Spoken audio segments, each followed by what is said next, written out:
नमस्कार दोस्तों। आज हम लोग के वीडियो में देखने को मिलेगा विश्व कृषि। जितने भी तथ्य आपको अक्सर जो एग्जाम में पूछे जाते हैं ना प्रीवियस ईयर में, वो सारे क्वेश्चन इसमें मिल जाएंगे। विश्व की कृषि, जो कि यह प्लेलिस्ट में कि जितने भी कृषि संबंधित क्वेश्चन आपसे कराए जा रहे हैं और जितने क्वेश्चन आपको दिखाए जा रहे हैं ना, प्रीवियस ईयर क्वेश्चन से रिलेटेड है। ठीक है, प्रीवियस ईयर क्वेश्चन में ये सब सारे अक्सर पूछे जाते हैं, वही सारे क्वेश्चन छांट करके और मैंने कलेक्ट करके आपके सामने में लेके आया। चलिए शुरू करते हैं। पहला क्वेश्चन है हमारे सामने में, ज़्यादा क्वेश्चन नहीं है, वीडियो को अंत तक देखिएगा। पहला क्वेश्चन है आपके सामने में कि विश्व के कृषि प्रदेशों का वर्गीकरण किसने प्रस्तुत किया था? तो उनका नाम है डी हिटलसी। क्या नाम है? डी हिटलसी। ठीक है, अगला प्रश्न है कि विश्व के कुल धरातल पर क्षेत्रफल का कितना प्रतिशत भाग कृषि कार्यों के लिए में लगा है? कृषि कार्यों में लगा है तो 11% याद रखेंगे। ठीक है, और भारत में अगर पूछता है तो आप लोग को मैंने जैसे बताया था प्रीवियस कुछ प्लेलिस्ट में आप जाकर देख सकते हैं भारत में कितने प्रतिशत धरातल का है भारतीय धरती के, तो ध्यान रखिएगा 51%। ठीक है ना। अगला प्रश्न है हमारा कि वान थैनून का सिद्धांत किस पर आधारित है? तो तुलनात्मक लाभ पर आधारित है। हालांकि ये क्वेश्चन कई बार रिपीट हुआ है, याद रखिएगा, बहुत इंपॉर्टेंट क्वेश्चन है। कौन सा? तीसरा। अगला प्रश्न है कि विश्व का सबसे बड़ा गेहूं निर्यातक देश कौन सा है? अर्जेंटीना। ये भी क्वेश्चन काफ़ी बार एग्जाम में पूछे गए हैं। अगला प्रश्न है गेहूं की फसल के लिए आदर्श तापमान कितने होने चाहिए? तो याद रखेंगे आप लोग कि 15% से लेकर के 20% होने चाहिए। इसी कारण से जाड़े के दिनों में, जैसे कि अक्टूबर नवंबर में जो बोई जाती है और जून जुलाई में आसपास में काट ली जाती है, तो उस खेती का नाम क्या है? तो गेहूं का खेती यानी रबी का फसल उसमें उगाई जाती है।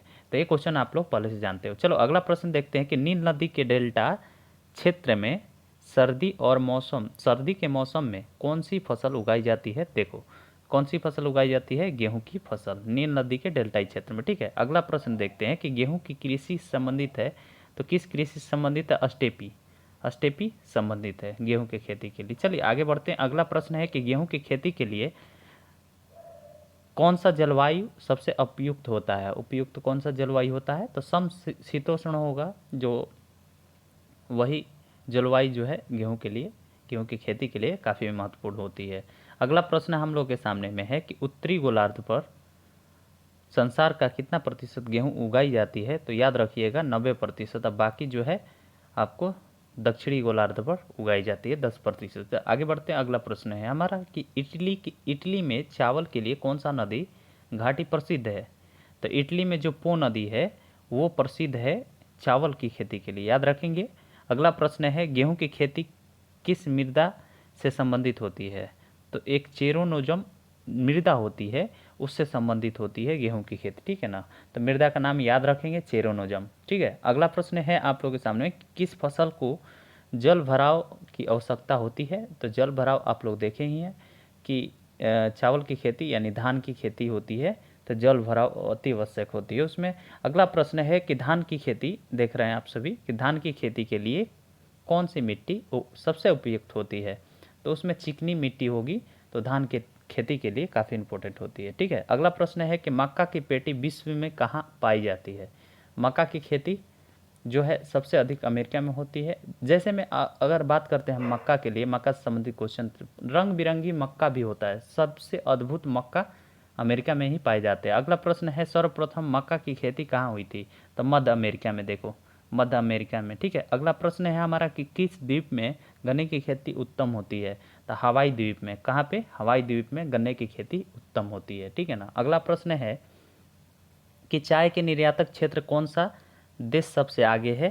तो निर्यातक में केनिया सबसे आगे है। ठीक है, चाय की निर्यात में। ठीक है, अगला प्रश्न है आपका कि विश्व का सबसे प्रसिद्ध उलंग किस्म की चाय जो होती है, उलंग किस्म की चाय, वो किस देश में पैदा होती है? तो ताइवान में, याद रखेंगे, काफ़ी इंपॉर्टेंट क्वेश्चन। ठीक है ना।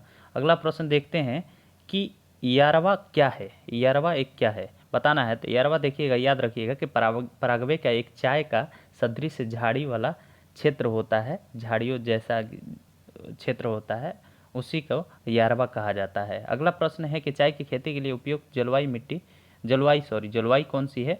तो मानसूनी। मानसूनी जो है जलवायु में चाय की खेती उपयुक्त होती है, ठीक है ना। अगला प्रश्न है फजेंडा क्या है, तो फजेंडा एक कहवा का बागान है, कहवा का बागान है फजेंडा, याद रखेंगे, अच्छा क्वेश्चन है। अगला प्रश्न है कि कॉफ़ी का उत्पादन विश्व में सबसे अधिक कौन सा देश करता है, तो ब्राज़ील, कहवा बागान वहीं पे है, ठीक है। अगला प्रश्न है कि विश्व में कपास की खेती के लिए सबसे अधिक कहाँ पाई जाती है, तो चीन में, याद रखेंगे, चीन। अगला प्रश्न है कि विश्व में सबसे बड़ा रबर उत्पादक देश कौन सा है, थाईलैंड। अगला प्रश्न है कि दूध उत्पादन में विश्व में प्रथम स्थान किसका है, भारत का। अगला प्रश्न है ट्रांसजेनिक फसलों का सबसे बड़ा उत्पादक देश कौन सा है, तो चीन, याद रखिएगा। ट्रांसजेनिक मतलब क्या होता है पता है आपको, थोड़ा सा समझा देते हैं हम। ट्रांसजेनिक के मतलब कि जैसे कि आम के जैसे आम का मान लीजिए आलू का पौधा है, ठीक है, उसमें टमाटर की मतलब जेनिक को ट्रांस कर दिया जाता है, मतलब कि एक उसके तना को काट करके और उसमें टमाटर के तने को मिलाया जाता है, ट्रांसजेनिक हो जाता है, ठीक है।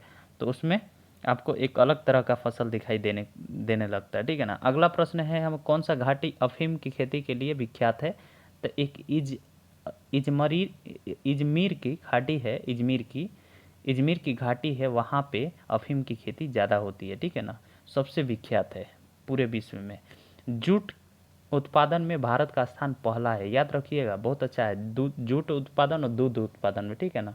अगला प्रश्न है कि महानगरों के बाहरी, ठीक है, महानगरों के बाहरी भाग में की जाने वाली फलों फूलों तथा सब्जियों का गहन कृषि को क्या कहा जाता है, तो बता दीजिए क्या होता है, वो कृषि बाजार कहलाता है, ठीक है ना, कृषि बाजार कहलाता है। फिर से रिपीट करते हैं क्वेश्चन को कि महानगरों के बाहरी भाग में की जाने वाली जो फलों फूलों और तथा सब्जियों का गहन कृषि को क्या कहा जाता है, तो याद रखेंगे बाजार कृषि, याद रहेगा। अगला प्रश्न है कि सबसे अधिक सघन खेती कहाँ प्रचलित है, तो सबसे अधिक सघन खेती जापान में प्रसिद्ध है, ठीक है ना। अगला प्रश्न है कि विश्व में बागानी कृषि का विकास कहाँ हुआ है, तो याद रखिएगा बागानी कृषि का विकास जो है सबसे अधिक दक्षिण पूर्वी एशिया में हुआ है।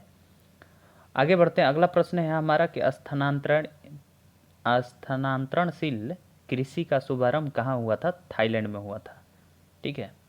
अगला प्रश्न है हमारा भारत किसका सर्वश्रेष्ठ उत्पादन एवं उपभोक्ता है, तो याद रखिएगा चाय का। अगला प्रश्न है भारतीय कपास किस्म कैसी होती है, तो छोटे रेशे वाली होती है, याद रखिएगा छोटे रेशे वाली कपास उगाती है भारत। अगला प्रश्न है आप सभी का, देख पा रहे हैं आप लोग कि यहीं पे क्वेश्चन है कि विश्व के सबसे अधिक जूट उत्पादन करने वाला देश कौन सा है, तो भारत है, जहां गंगा ब्रह्मपुत्र डेल्टाई क्षेत्र में जूट उत्पादन होती है, ठीक है ना। अगला प्रश्न है आपका कि रेशम उत्पादन करने हेतु व्यापारिक स्तर पर रेशम के कीड़ों का पालन क्या कहलाता है, तो सेरीकल्चर कहलाता है। ये मैंने पहले भी डिस्कस किया है, सो दोबारा रिपीट हुआ है। अगले प्लेलिस्ट में आप लोग जाकर देख सकते हैं, एग्रीकल्चर वाला पूरा प्लेलिस्ट मैंने बना के रखा है। ज़मीन पर फैलने वाली सब्जियों का व्यापारिक कृषि क्या कहलाती है, एलोरीकल्चर कहलाती है, क्या कहलाती है, एलोरीकल्चर, ठीक है, ओलरीकल्चर। अगला प्रश्न है कि विषुवतीय प्रदेश में कपास की खेती क्यों नहीं की जाती है, तो अधिक वर्षा के कारण में कपास की खेती वहाँ नहीं की जाती है, ठीक है ना, याद रखेंगे विषुवतीय क्षेत्र में अधिक वर्षा होती है, लगभग 250 सेंटीमीटर की आसपास में होती है, ठीक है ना, इसी कारण से वहाँ पे खेती नहीं होती है, वो भी कपास की। अगला प्रश्न है कि कृषि किस प्रकार के मानवीय आर्थिक क्रिया है, तो प्राथमिक आर्थिक क्रिया है, याद रखेंगे। अगला है हमारा कि कृषि के सबसे उत्तम स्वाद वाला कहवा किसे माना जाता है, तो मोचा कहवा है, ठीक है, मोचा कहवा है। अगला प्रश्न है जैतून की कृषि किस देश में की जाती है, तो फ्रांस में की जाती है। अगला प्रश्न देख पा रहे हैं आप सभी, मिश्रित कृषि क्या होती है, ये वाला क्वेश्चन बहुत इंपॉर्टेंट है दोस्तों, याद रखेंगे। मिश्रित कृषि क्या होती है, एक ही फार्म पर फसल उत्पादन एवं पशुपालन, ठीक है ना, मतलब कि वहीं पे फार्मिंग करना, फसल करना और साथ ही साथ में पशुपालन करना, ये मिश्रित कृषि कहलाती है, ठीक है। अगला प्रश्न देखते हैं हम लोग कि गहन कृषि किस क्षेत्र से संबंधित है, तो गहन की खेती जो है वो कनाडा से संबंधित है, याद रखेंगे, बहुत अच्छा क्वेश्चन है। अगला प्रश्न देखते हैं कि ट्रक फार्मिंग ट्रक फार्मिंग दूसरा नाम क्या है, तो वो है विपणन बागवानी, विपणन बागवानी, याद रखेंगे। अगला प्रश्न देखते हैं, मानव निर्मित धान्य कौन सा है, तो उसका नाम है ट्रिटिकल, ट्रिटिकल नाम है उसका, ठीक है ना, ट्रिटिकल मानव निर्मित धान्य है, ठीक है। अगला प्रश्न है, एस्माउनी किसकी प्रजाति है, तो कपास की, एस्माउनी, बहुत अच्छा क्वेश्चन है, देखिएगा दोस्तों, एस्माउनी किसका प्रजाति है, तो कपास की प्रजाति है, ठीक है। अगला प्रश्न है हमारा, लास्ट है और आज के वीडियो का। वीडियो अभी अच्छा लग रहा होगा तो प्लीज़ लास्ट तक हम लोग पहुँचे हैं, लाइक कीजिएगा जरूर, वीडियो को लाइक जरूर करना है, भूलना नहीं है, ठीक है। अगला प्रश्न देख रहे हैं, लास्ट क्वेश्चन है कि विश्व के लावा निर्मित मैदानों में कौन सी फसल सर्वाधिक उगाई जाती है, तो याद रखेंगे कपास की खेती उगाई जाती है। ये अक्सर एग्जाम में क्वेश्चन पूछे जाते हैं दोस्तों। वीडियो को लाइक कर लीजिएगा और साथ ही साथ शेयर कर लेंगे, और नए हैं तो प्लीज़ सब्सक्राइब जरूर कीजिएगा, सब्सक्राइब जरूर कीजिएगा दोस्तों। सब्सक्राइब करने से आप लोगों के पास में नोटिफिकेशन समय पर पहुंचता रहेगा। चले मिलते हैं अगले लाइव क्लास सेशन, जैसे कि 10 बजे हमारी live class session Lucent target चलती है, उसमें जो है टारगेट दिए जाते हैं, उसके बाद में उससे जुड़े हुए 50, 70 या 60 क्वेश्चन का MCQs कराए जाते हैं, वो भी प्रीवियस क्वेश्चन रहता है, ठीक है। चलिए।